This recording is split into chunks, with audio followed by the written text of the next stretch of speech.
जय हिंद दोस्तों। मैं ब्रजमोहन कुमार, आप सभी को स्वागत है मेरे यूट्यूब चैनल ब्रजमोहन एजुकेशन में।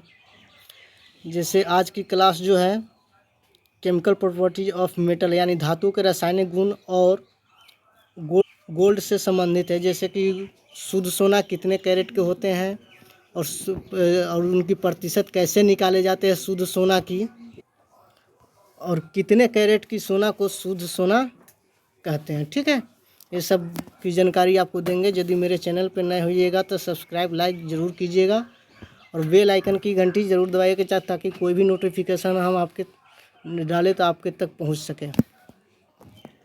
जैसे मेटल प्लस वाटर, कोई भी मेटल कोई एक मेटल लीजिए कोई और वाटर को उसमें मिलाई तो मेटल हाइड्रोक्साइड और हाइड्रोजन मिलेगा। ठीक है, उसके बाद है मेटल प्लस स्ट्रीम H2O, मतलब ये मेटल ऑक्साइड और हाइड्रोजन बनेगा। ठीक है, जैसे मतलब कि ये जो हम आपको बता रहे हैं ये धातुओं के रासायनिक गुण धर्म बता रहे हैं धातु का यानी मेटल का। जैसे पोटेशियम के है, ये पोटेशियम, सोडियम, कैल्शियम, ये ठंडे जल के साथ अभिक्रिया करते हैं। और मैग्नीशियम जो है यह ठंडे जल के साथ अभिक्रिया नहीं करती है। यानी आप इस मेटल में आप जो आप देख रहे हैं और परंतु यह गर्म जल के साथ अभिक्रिया करते हैं। कौन? मैग्नीशियम जो है गर्म जल के साथ अभिक्रिया करते हैं। आपसे इस प्रकार से क्वेश्चन पूछे जा सकते हैं कि मैग्नीशियम जो है वह कौन से जल के साथ अभिक्रिया करते हैं। ठीक है, तो आप देख रहे हैं कि यहाँ जो है ठंडे जल है और गर्म जल है, तो उसमें आंसर कौन होगा? गर्म जल होगा। गर्म जल से अभिक्रिया मैग्नीशियम करती है। अब देख लेते हैं एल्युमिनियम, जिंक, फेरम यानी आयरन, यह ना तो ठंडे जल से के साथ अभिक्रिया करते हैं और ना ही गर्म जल के साथ अभिक्रिया करते हैं। ठीक है, साथ ही भाप के साथ अभिक्रिया करते हैं। ये है जो भाप के साथ अभिक्रिया करते हैं। अब देख लेते हैं PbCu, पी मतलब पहले बिक यानी इसको शीशे का देख, copper, Cu, Hg, mercury, Ag यानी सिल्वर, Pt प्लेटिनियम, और क्या है Au है यानी औरम। औरम को हम क्या बोलते हैं? सोना बोलते हैं यानी गोल्ड बोलते हैं। ये ठंडे जल गर्म जल और भाप के साथ अभिक्रिया नहीं करते हैं। नहीं तो ये जल ठंडे जल और नहीं गर्म जल और नहीं भाप के साथ अभिक्रिया करते हैं। ठीक है, इस प्रकार से आप एक रिएक्शन देख लेते हैं। जैसे Na यानी सोडियम को जब जल से यानी कोल्ड वाटर से यानी ठंडा जल के साथ रिएक्शन करते हैं तो क्या सोडियम हाइड्रोक्साइड और हाइड्रोजन बनते हैं। ठीक है, अब देख लेते हैं मैग्नीशियम को अगर गर्म जल के साथ मैग्नीशियम से रिएक्शन करते हैं तो मैग्नीशियम हाइड्रोक्साइड बनते हैं और हाइड्रोजन ये भी निकलेंगे। और गर्म देखिए हाइड्रोजन जो है वो गर्म जल के साथ अभिक्रिया हो या ठंडा जल के साथ अभिक्रिया हो या फिर भाप के साथ अभिक्रिया हो, लेकिन हाइड्रोजन गैस निकलना ही है। उसका प्रोडक्ट जो है, ये जो प्रोडक्ट है ये प्रोडक्ट आपको भिन्न भिन्न प्रकार से बनेंगे, जिस एलिमेंट से आप रिएक्शन कराएंगे उस तरीके से। ठीक है, जैसे यहाँ पे आपको बता रहे हैं जैसे एल्युमिनियम से रिएक्शन कर रहे हैं जल भाप के साथ तो Al2O3 यानी एल्युमिनियम ऑक्साइड और हाइड्रोजन गैस बन ही रहा है। ठीक है, इस प्रकार देख लेते हैं Fe यानी लोहा को जल के साथ इसको भाप के साथ भी अभिक्रिया करता है, Fe3O4 ये भी बना है और हाइड्रोजन गैस भी बन रहे हैं।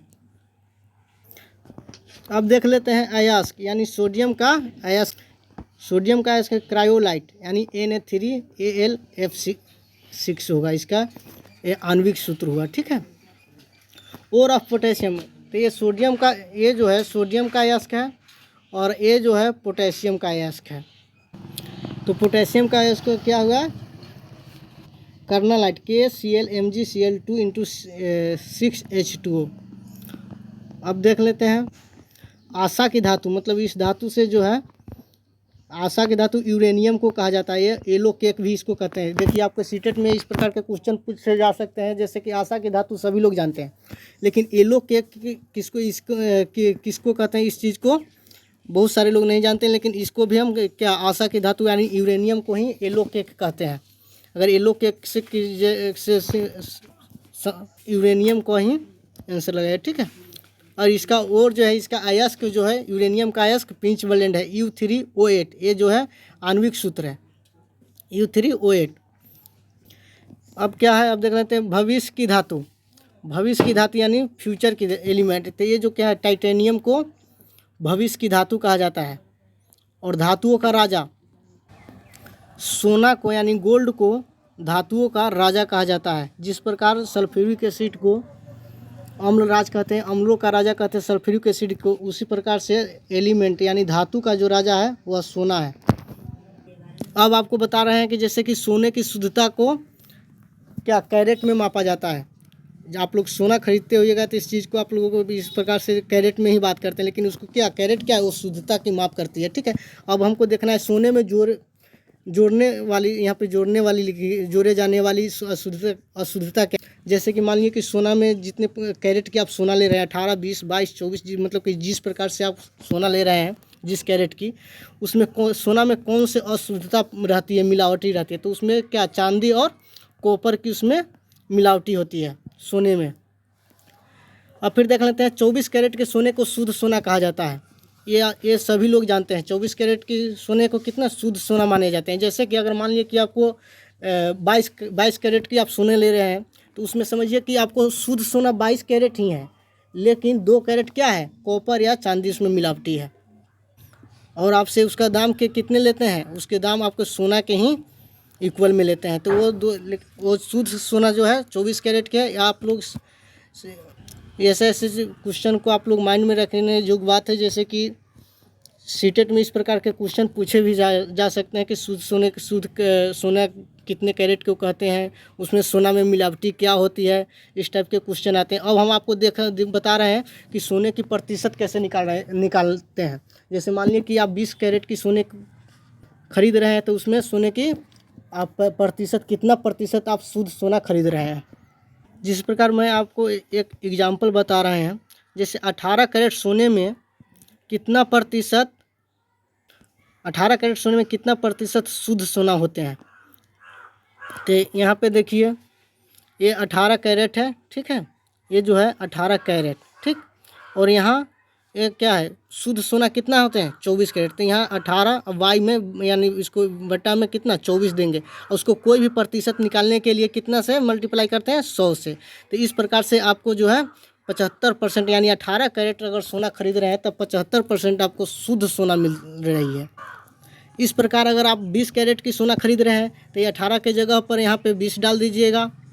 और फिर अगर 22 कैरेट की सोना खरीद रहे हैं तो यहाँ 18 की जगह पे यहाँ पे 22 कर दीजिएगा, फिर नीचे में 24, क्योंकि 24 इसलिए डाला जा रहा है क्योंकि शुद्ध सोना जो है 24 कैरेट की होती है। और फिर उसमें मल्टीप्लाई कितना से करना होगा, 100 से, तब आपको प्रतिशत निकल जाएंगे। इस प्रकार से शुद्ध सोने की प्रतिशत निकाले जाते हैं। और बता रहे हैं कि जैसे यहाँ क्या है, इटाई बीमारी जो है रेडियम के कारण होता है, जो चमड़ा उद्योग में होते हैं उसके कारण होता है इटाई बीमारी, ठीक है। और बता रहे हैं अब जो है टेनरी इंडस्ट्री में, टेनरी यानी चमड़ा उद्योग में, इंडस्ट्री में क्रोमियम का उपयोग किया जाता है जो मुलायम बनाकर रखता है। क्या चमड़ा उद्योग में कौन चीज़ का क्या इसको जो क्रोमियम का उपयोग किया जाता है। अब देख लेते हैं इंसुलिन हार्मोन में क्या है, वो जिंक के कारण इंसुलिन हार्मोन होती है। अब देखते हैं रिएक्टिविटी सीरीज ऑफ मेटल यानी धातुओं की क्रियाशील, कौन से धातु क्रियाशील होते हैं। मतलब कि ये जो है श्रेणी में है उससे, जैसे कि श्रेणी में इस प्रकार से है। इसका एक ट्रिक है, ट्रिक से आप लोग जल्दी से समझ जाइएगा। जैसे आपको बता रहा हूँ, काशीनाथ का माली आलू जरा फीके पकाता है, कौन है आगे आओ। जैसे तो ये जो क्या है, जैसे काशी से मतलब के से काशी हो गया, नाथ से एन यानी के से पोटेशियम, एन से सोडियम, का से यानी सी से कैल्शियम, माली यानी एम जी से मैग्नीशियम,